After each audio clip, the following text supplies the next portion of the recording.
The war of words between the US and North Korea has escalated, with Donald Trump warning any threats would be met with fire and fury, and Pyongyang promptly announcing it was carefully examining a plan to attack an American military base in the Western Pacific. Tensions on the Korean peninsula have been running high since North Korea's 2 intercontinental ballistic missile tests last month and 2 nuclear bomb tests last year, which has led to increased sanctions on the already isolated nation. In response to comments by US President Donald Trump that North Korea would face fire and the fury like the world has never seen if it continued nuclear threats, Pyongyang said it was carefully examining a plan for a missile strike on Guam, which could be carried out at any moment. The tiny island is a U.S. territory in the Western Pacific, with a population of around 160,000, including thousands of American military personnel. Advances in North Korean weapon capability have boosted threats by Kim Jong-un that U.S. land could at some point become a feasible target. Thank you for your feedback. But despite 2 unpredictable nuclear-armed leaders trading barbs, most observers believe the possibility of conflict remains remote, with the North Korean leadership using its nuclear program as a bargaining chip rather than an offensive weapon. Jean Lee, Wilson Center Fellow, former Pyongyang Bureau Chief. No one in the region, not even North Korea, wants another war. But Kim Jong-un is going to push it as far as he can to get what he wants: recognition from the United States that North Korea is a nuclear power, and legitimacy at home as a ruler who can defend his people against the big, bad US. In some ways, Trump's threats play into the North Korean calculus. Kim Jong-un wants his people to believe that the United States continues to threaten the very existence of North Korea. That fear-mongering brings the North Korean people together, and justifies the regime's diversion of precious resources into building nuclear bombs and ballistic missiles. What I'm concerned about is a miscalculation, a mishap that could force troops in the region to take military action. Remember, we had a military confrontation between South Korea and North Korea at a frontline Korean island in 2010 that killed several South Korean civilians. And with test launches of ballistic missiles straying into Japanese territorial waters, Japan may feel forced to act. Trump threatens North Korea with fire and fury. Andrei Lankoff, professor at Kookmin University, Seoul, and director of NK News. We will be treated with fine examples of bellicose rhetoric by North Korean media. I'm just waiting for some colorful abusive description of President Trump, soon to be produced by the North Korean propagandists, and perhaps Trump will dispatch an aircraft carrier or 2 to cruise around the Korean peninsula.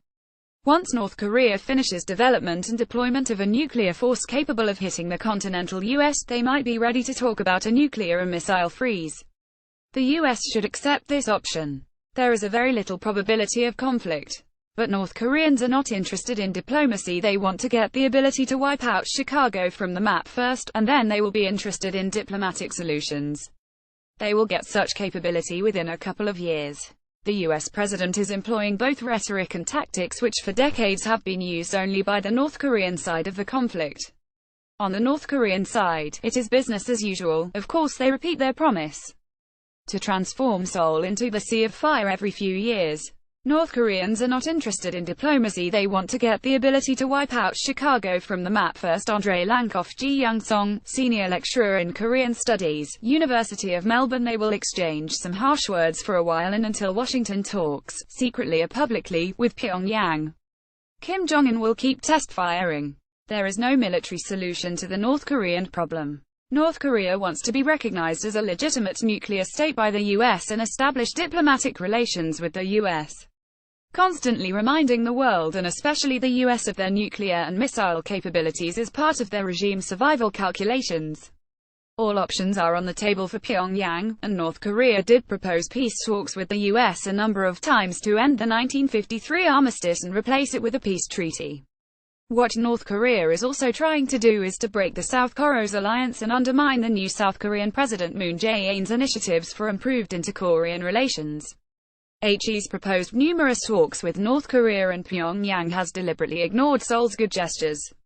Kim Jong-un wants to talk directly with Trump, undermining Moon, but the US is reluctant to talk with North Korea unless Kim denuclearizes or at least freezes its nuclear programs. It's wishful thinking that Kim will give up his nuclear power. Neither Russian President Vladimir Putin nor Xi Jinping, the Chinese president, would want another war in the Korean peninsula, and Kim Jong-un has no friends in international relations. He developed a very dangerous weapon that's threatening everyone, especially those in South Korea. If Trump doesn't want Kim to further develop his nuclear ambition, he has to sit down and talk with Kim. Robert Kelly, Associate Professor, Pusan National University. There are two ways to think about what Trump said. The optimistic way, if you are a Trump supporter, is that helps trying to be unpredictable. What this is really intended to do is pressure the Chinese, to signal to them that strategic patience is over. The less optimistic, and probably more accurate, reading is that this is Trump shooting his mouth off. There's rhetoric on both sides. It's like two bullies in the playground yelling at each other. The North Koreans are not going to offensively strike an American base or the American homeland unilaterally without any provocation. To do that would bring crushing American retaliation. The North Koreans aren't stupid. The nuclear weapons are intended for defense, not offense. The North Koreans are worried about what happened to Gaddafi and Saddam Hussein. They're worried about the Americans leveraging change, and they know that nuclear weapons are guaranteed to prevent that from happening. That's what this is really all about. The Guam thing is another empty threat. But the North Koreans are not going to back down. They'll continue with the missile testing and make sure that the warhead has been miniaturized. They also need to make sure that the vehicles don't break up when they re-enter the atmosphere. In the meantime, they will respond to American bluster with their own bluster.